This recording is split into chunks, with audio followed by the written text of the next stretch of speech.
Good morning all of you. कक्षा 12 के बच्चे ध्यान देंगे, हम पढ़ा रहे थे पहला पाठ गद्य का राष्ट्र का स्वरूप।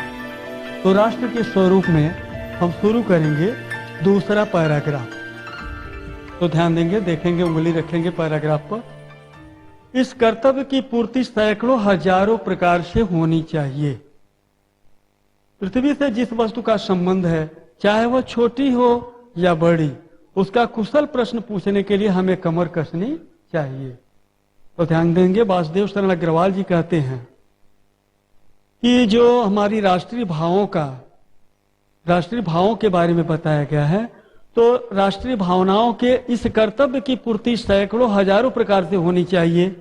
पृथ्वी से जिस वस्तु का संबंध है, यानी इस पृथ्वी पर जो जो वस्तुएं प्राप्त होती हैं, चाहे छोटी हो या बड़ी हो, उसका कुशल प्रश्न पूछने के लिए हमें कमर कसनी चाहिए। कुशल क्षेम पूछने के लिए, कुशल प्रश्न पूछने के लिए मतलब उसके बारे में अच्छी तरह से जानकारी प्राप्त करने के लिए हमें कमर कसनी चाहिए। पृथ्वी का सांगोपांग माने होता है अंगों सहित। पृथ्वी का सांगोपांग अध्ययन जागरणशील राष्ट्र के लिए बहुत ही आनंदप्रद कर्तव्य माना जाता है।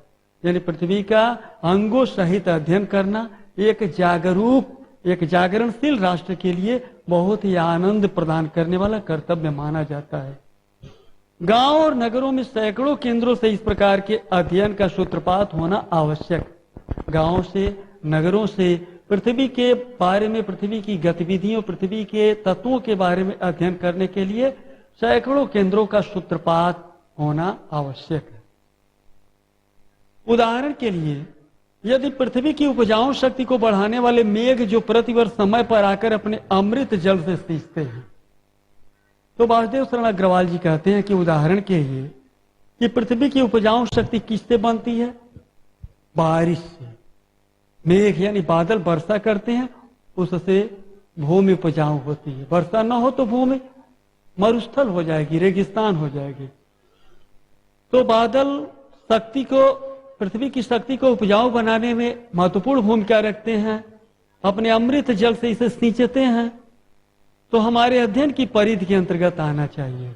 तो इस पृथ्वी का एक तत्व उर्वरा शक्ति बढ़ाने में बादल का भी भूमिका है, तो बादल को भी हमारे अध्ययन के क्षेत्र में आना चाहिए।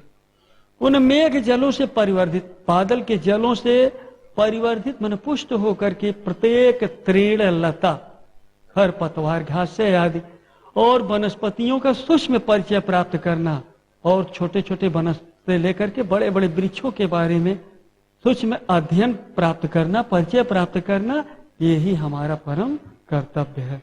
इस प्रकार जब हम चारों ओर से ज्ञान, हमारे लिए चारों ओर तरफ से ज्ञान के कपाट में किवाड़ जब खोलेंगे, तब सैकड़ों वर्षों से शून्य और अंधकार से भरे हुए जीवन के क्षेत्र में एक नया उजाला दिखाई देगा।